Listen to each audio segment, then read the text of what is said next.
Some of us have been noticing the anti-white sentiment, but don't worry, you're just a conspiracy theorist. You can't have racism against white people. White people run everything. How do you know white people run everything? Because clearly they don't let you criticize them without repercussions. Those of you not familiar with this, Jordan Neely was the Michael Jackson impersonator who got on the subway one day and started threatening people that were on the subway with him, saying somebody's going to die today. And Daniel Penny, along with two minorities, stopped Jordan Neely. Daniel Penny was the one who put him in a chokehold. Soon after the chokehold, Jordan Neely died.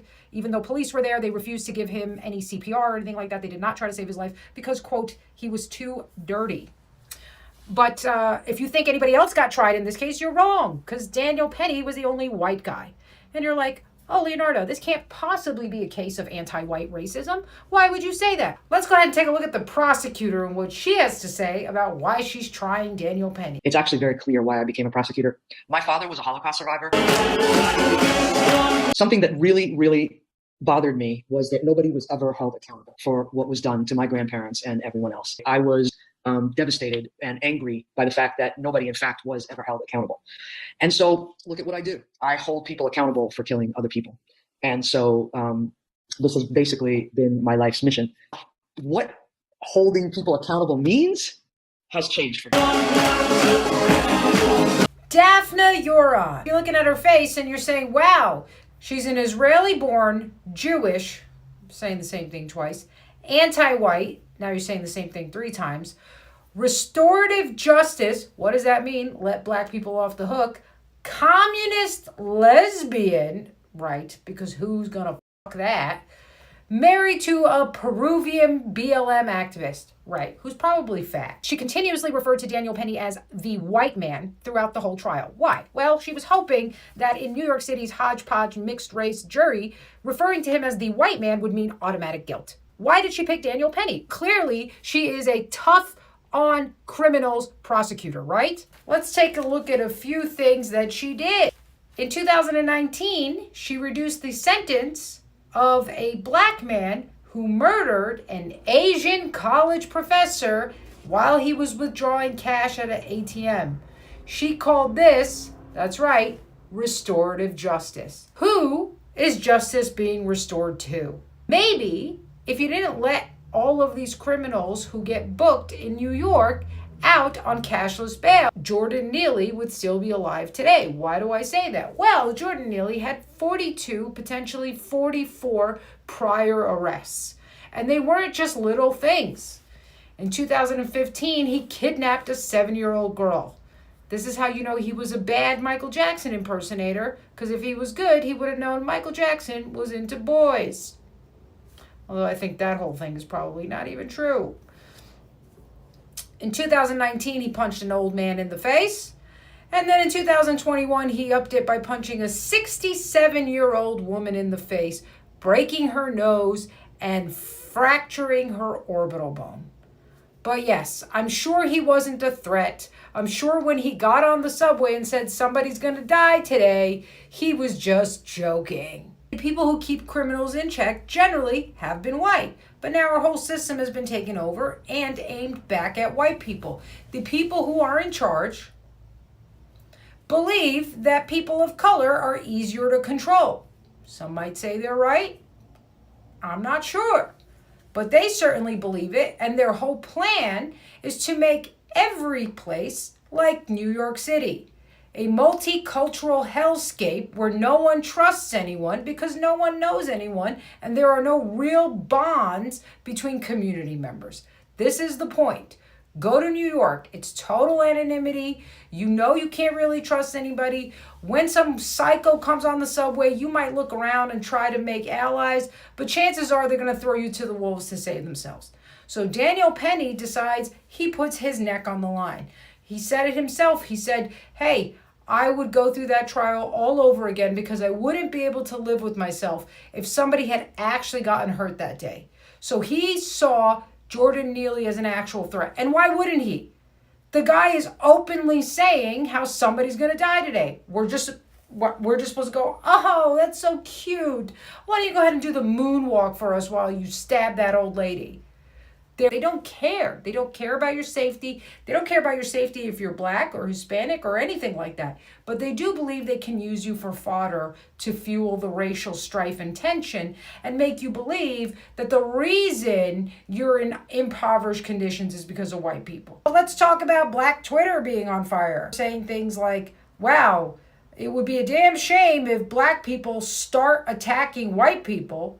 To these people, I say, what do you mean start? The predominant agents of crime are black or brown, whatever. They're quote unquote a minority, although they're fast becoming non-minority status in New York. Okay. Then we've got this guy on Twitter saying, now the alt-right is pushing the murder unarmed niggas on the subway because they're dangerous propaganda.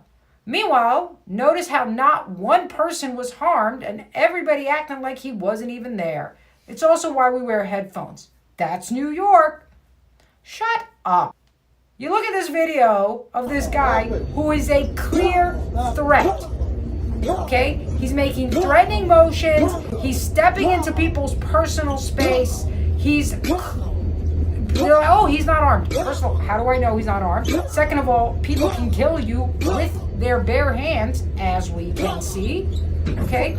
But the absolute preposterous thing that this guy's advocating is that we should just ignore it. We should all just learn how to tolerate this behavior, this antisocial behavior, because guess what?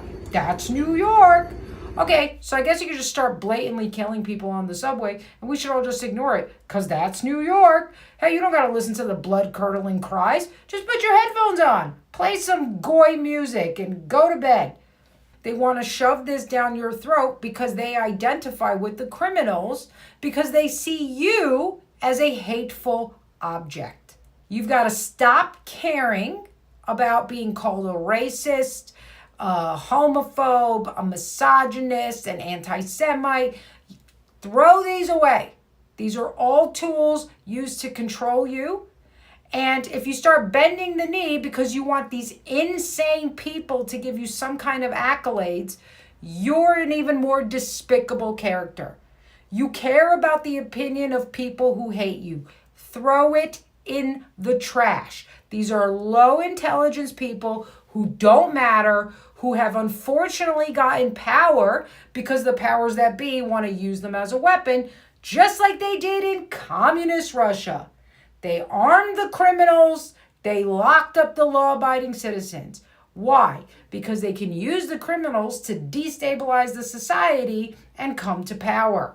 It's the same exact bullshit they're doing here. I mean, just look at this lunatic that this guy is saying we should ignore. Let me tell you what the protocols are on the subway. You don't get in somebody's space. You don't make eye contact, because that's the only privacy we get since we all live in shoebox apartments that we share with a bunch of rats. It's not acceptable behavior to be swinging punches and making threatening moves that you're just supposed to ignore. If this was a white guy doing this, would you be like, oh, that's just New York, just ignore it? No, you're just saying we should tolerate it because this guy's black, and somehow that means that he's been oppressed by the system and is getting mistreated or something. Meanwhile, here's a clear example of black privilege. This guy can do this all day and nobody says anything, nobody stops him. Let me tell you something. If everybody who did this kind of behavior was getting punched in the face, these people would think twice. This guy's a bully. He's doing this because it's mostly women. That's whose face he's getting into, or people he thinks that he can take and who will tolerate his behavior. Just Google New York City man arrested and released on cashless bail. There's going to be multiple stories of criminals who were arrested and then released on a cashless bail. And then go on to commit another crime, usually a violent crime. Let me just read you a couple of headlines. And let's see if you can guess what race or ethnicity the perpetrator is. New York City gangbanger, well, I guess that gives it away, who's been arrested 9 times this year, finally held on $20K bail. If you guessed some kind of Latino, you were correct. You don't hold criminals accountable for what they do. You release them on cashless bail, and then you're surprised when they continue to act like criminals. Actually, you're not surprised. That's the whole point of this. The whole point is to allow these people back into society to hopefully kill some innocent people. That's the point. To create confusion and chaos, and to make you afraid. They're telling you what their agenda is, right? Hey, if you're an actual criminal, you're going to get away with everything. If you stand up to a criminal and you defend yourself or you defend other innocent people, and God forbid you be white or you defend white people, you're the one who's going to jail. In some way, they kind of accomplished what they wanted with the Daniel Penny case, because a lot of people saw that and they're thinking, I don't want to go through this whole trial. I don't want to go through this expense. And I don't know if I'll be so lucky as to get off as he did. And now Jordan Neely's father is trying to sue Daniel Penny in a civil lawsuit. Amazing how black fathers are never around until there's money to be made off their progeny. There's another one. Man arrested for baseball bat attack on New York City sidewalk, quickly released on bail. Well, at least they got some bail. They usually don't. Did you guys guess his name? Kareem Azizi. I don't really know. Sounds black. New York Police Department officers attacked in Times Square. 5 suspects arrested, 7 still on the loose. Oh, you know what they left out of this headline?